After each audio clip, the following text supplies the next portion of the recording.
दोस्तों इस वीडियो के अंदर आपको एसबीआई क्रेडिट कार्ड को अप्लाई करने सिखाने वाला हूं। दोस्तों जब भी कभी मार्केट में बढ़िया क्रेडिट कार्ड के बारे में बात होती है तो एसबीआई नंबर 1 पर आता है, क्योंकि एसबीआई अभी के टाइम में अपने जो कस्टमर्स को अपने क्रेडिट कार्ड के ऊपर जो ऑफर दे रहा है ना, उसको सुनकर आपको दिल खुश हो जाएगा। इस वीडियो के अंदर आपको एसबीआई क्रेडिट कार्ड कैसे अप्लाई करते हैं ये तो मैं बताऊंगा ही। उससे पहले एक और बात मैं आपको क्लियर कर देना चाहता हूँ। यहाँ पे जो हम क्रेडिट कार्ड अप्लाई करने वाले हैं वो हम बिना सैलरी स्लिप और बिना आईटीआर के अप्लाई करने वाले हैं। अगर आज के टाइम में आपका सिबिल स्कोर थोड़ा भी ठीक ठाक है और आपके पास आपका खुद का आधार कार्ड और पैन कार्ड है, भले ही आपका जो एसबीआई बैंक है उसमें आपका अकाउंट ओपन है या नहीं है उससे कोई मतलब नहीं है, तो आप यहाँ पर इजीली क्रेडिट कार्ड के लिए अप्लाई कर सकते हो। वीडियो में हम आगे बढ़े इससे पहले आप यहाँ पर एक लाइव प्रूफ देख सकते हो। एसबीआई के अंदर हमारा जो इंस्टेंट क्रेडिट कार्ड अप्लाई जो हमने किया था वो इंस्टेंट अप्रूव्ड हो गया है और यहाँ पे अगर आप ध्यान से देखते हो तो वर्चुअल कार्ड हमें जनरेट होकर मिल भी चुका है। अगर हम चाहें तो यहाँ पे तुरंत हम जो अपना ट्रांजैक्शन है वो कर सकते हैं। तो आओ फिर कैसे क्रेडिट कार्ड को अप्लाई करना है, ए टू जेड जो प्रोसेस है वो दोस्तों हम सीख लेते हैं। अगर आज के टाइम में आप एसबीआई के अंदर जो क्रेडिट कार्ड अप्लाई करेंगे तो आपको 3600 टाइप के जो कार्ड है वो मिल जाएंगे जो आप अप्लाई कर सकते हो, जिनकी ज्वाइनिंग फी 500 से लेके और कम से कम 5000 रुपए तक लगती है। अब देखो इन सारे क्रेडिट कार्ड में से अगर हमको एक बढ़िया क्रेडिट कार्ड चूज करना हो जो वाकई में हमारे काम का हो, जिसके अंदर जो हम पैसा लगा रहे हैं, जो ज्वाइनिंग फी या फिर एनुअल फी दे रहे हैं, उसका हम पूरा बेनिफिट उठा सके। अब देखो इन सारे क्राइटेरिया को बस 3 कार्ड जो हैं वो फॉलो कर रहे हैं। देखो जो पहला आता है वो आता है एसबीआई का सिंपली क्लिक क्रेडिट कार्ड, दूसरा आता है सिंपली सेव क्रेडिट कार्ड और जो तीसरा आता है वो आता है एसबीआई का कैशबैक क्रेडिट कार्ड। इन तीनों कार्ड्स को आप अलग अलग पर्पस के लिए यूज कर सकते हो। अगर आपको ऑनलाइन शॉपिंग करनी है या फिर आप ज्यादातर ऑनलाइन खरीदारी करते हैं तो इस केस में आप आंख बंद करके एसबीआई के सिंपली क्लिक के साथ जा सकते हो। और अगर आपको ज्यादातर ऑफलाइन शॉपिंग करते हैं, जैसे आप मॉल वगैरह से सामान खरीदते हैं, तो इस केस में आप सिंपली सेव के साथ जा सकते हो।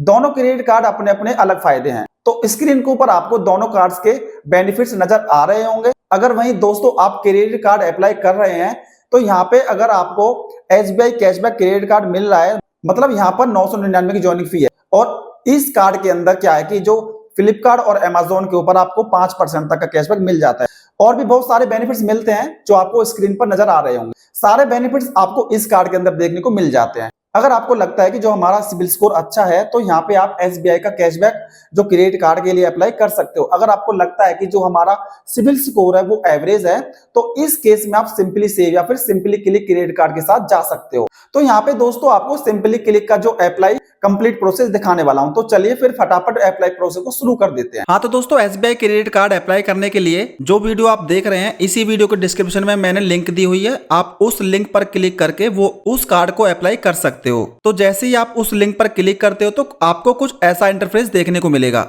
सिर्फ 3 स्टेप में हमारा कार्ड हमको अप्लाई होकर मिल जाएगा। फर्स्ट स्टेप है पर्सनल डिटेल्स। तो यहाँ पर आपको अपनी पर्सनल डिटेल्स फिल कर लेनी है। इसमें आपसे आपका नाम पूछा जाएगा और नीचे आपका मोबाइल नंबर। जैसे ही आप मोबाइल नंबर को फिल करते हैं उसके बाद डायरेक्ट आपके पास 6 नंबर का ओटीपी आता है और उसको आपको फिल करके यहाँ पर वेरीफाई कर देना है। जैसे ही आप नेक्स्ट बढ़ते हो तो आपसे आपकी सिटी का नाम पूछा जाएगा कि आप कौन से शहर में रहते हो। सिंपली आपको अपनी सिटी का नाम डाल के यहाँ पे सर्च कर देना है और सर्च करके आपको कंफर्म कर देना है। जैसे ही आप कंफर्म पे क्लिक करते हैं तो यहाँ पर आपकी जो नाम है, सिटी है, वो सक्सेसफुली वेरीफाई हो जाता है। अब इसके बाद आपसे ये आपका पैन नंबर पूछेगा और पैन कार्ड पे जो आपकी डेट ऑफ बर्थ है वो आपको यहाँ पर फिल कर देनी है और फिर दोबारा से कंफर्म के ऊपर क्लिक कर देना है। इसके बाद नेक्स्ट पेज पर आपसे पूछा जाएगा आपकी माता का नाम, आपकी ईमेल आईडी और अगर आपके पास कोई रेफरल कोड है तो वो रेफरल कोड फिल कर सकते हो।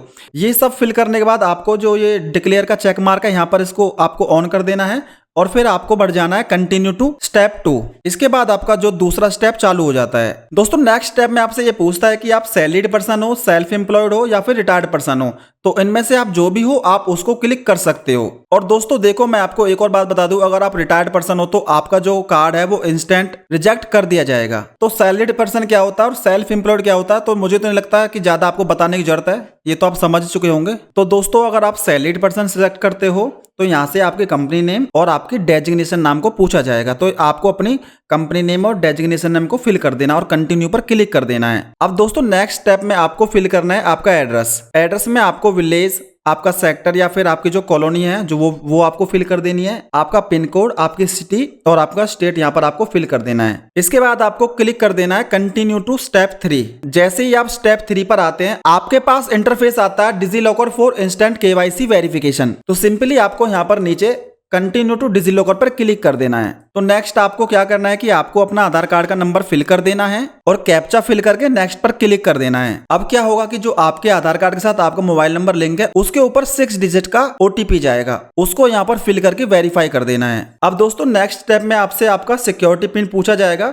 अगर आप अपना सिक्योरिटी पिन भूल गए हो तो यहाँ पर आप फॉरगेट सिक्योरिटी पिन पर क्लिक करके आपको अपनी डेट ऑफ बर्थ फिल कर देनी है, तो फिर आप दोबारा से अपना जो सिक्योरिटी पिन है उसको रीसेट कर पाओगे। तो दोस्तों जैसे ही हम स्टेप 3 कंप्लीट करते हैं तो फाइनली आपके पास अलाउ वाला ऑप्शन आ जाता है जिसमें लिखा है you are providing your consent, और जो भी आधार कार्ड में आपका एड्रेस होगा वो आपको यहाँ पर शो कर देगा। और अब आपको नीचे कन्फर्म एंड कंटिन्यू पर क्लिक कर देना है। और जैसे ही दोस्तों आप तीनों स्टेप कंप्लीट कर देते हो तो यहाँ पर आप देख सकते हो कि आपका जो कार्ड है वो अप्रूव्ड हो चुका है। Dear Samrat, you are eligible for this card. तो अब नेक्स्ट आपको क्या करना है कि यहाँ पर आपका जो बैंक अकाउंट है यहाँ पर वेरीफाई करके ये जो कार्ड है आप डिजिटली रूप से ले सकते हो। तो सिंपली नेक्स्ट स्टेप में क्या करना है, आपको अपनी सेल्फी कैप्चर कर लेनी है। जैसे ही क्लिक नाउ पर क्लिक करोगे तो यहाँ पर आप अपनी सेल्फी ले पाओगे। सेल्फी अपलोड करने के बाद आपको अपने जो बैंक वेरिफिकेशन है वो कंप्लीट करना होता है। इसमें सिंपली क्या करना होता है कि जो SBI है वो आपके बैंक अकाउंट में 1 रुपया डालता है और फिर वो ही 1 रुपया हमको इनको वापस करना होता है। तो इससे हमारा बैंक वेरिफिकेशन प्रोसेस पूरा हो जाता है। तो आप देख सकते हो यहाँ पर आपकी जो बैंक डिटेल्स पूछी जाती हैं जिसमें आपका बैंक का नेम, आपका अकाउंट नंबर और फिर आपको दोबारा से आपका अकाउंट नंबर फिल करना है और आपका IFSC कोड। और दोस्तों आपको एक बात का ध्यान रखना है, जिसके नाम से आप जो क्रेडिट कार्ड के लिए अप्लाई कर रहे हो उसी की बैंक अकाउंट डिटेल्स आपको यहाँ पर फिल करनी है। और याद रहे उस अकाउंट से कोई भी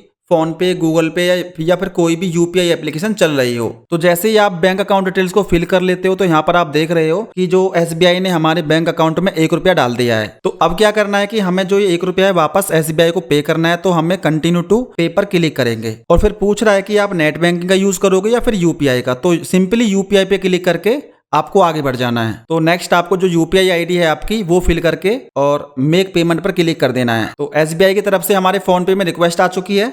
अब यहाँ से सिंपली आपको अपनी जो UPI के डिजिट है वो फिल करके आपको पेमेंट कर देनी है 1 रुपये की। तो सारा प्रोसेस करने के बाद आप देख सकते हो कि जो आपका सिंपली क्लिक SBI कार्ड है वो अप्रूव हो चुका है और यहाँ पर आपको मिली है 70,000 रुपए की लिमिट। और जो एनुअल फी है वो है 499 प्लस टैक्स और जो रिन्यूअल फीस है वो भी 499 रुपए है। तो अब आपको जो टर्म एंड कंडीशन पर क्लिक करके नेक्स्ट कर देना है। अब देख सकते हो जो यहाँ पर हमारा कार्ड है वो सक्सेसफुली एक्टिवेट हो चुका है। अगर आपको ये कार्ड अभी यूज करना है तो आपको क्या करना है कि एक्टिवेट कार्ड यूसेज पर क्लिक कर देना है। अब आपसे यहाँ पूछ रहा है कि आप इसको डोमेस्टिक ऑनलाइन ट्रांजेक्शन के लिए यूज करना चाहते हो या फिर डोमेस्टिक मोबाइल टैप एंड पे के लिए यूज करना चाहते हो। तो जिस भी पर्पज के लिए आप इसको यूज करना चाहते हो उसको आप यहाँ से क्लिक कर देना है। तो फाइनल इंटरफेस में आपसे बोल रहा है कि जो आपका कार्ड है वो 5 से 7 दिन के अंदर आपके जो एड्रेस दिया है आपने उसके ऊपर भेज दिया जाएगा। तो दोस्तों वीडियो को यहीं पर खत्म करते हैं। अगर वीडियो आपको पसंद आई हो तो प्लीज मेरे चैनल को सब्सक्राइब करके जरूर जाना। मिलते हैं आपसे नेक्स्ट वीडियो में।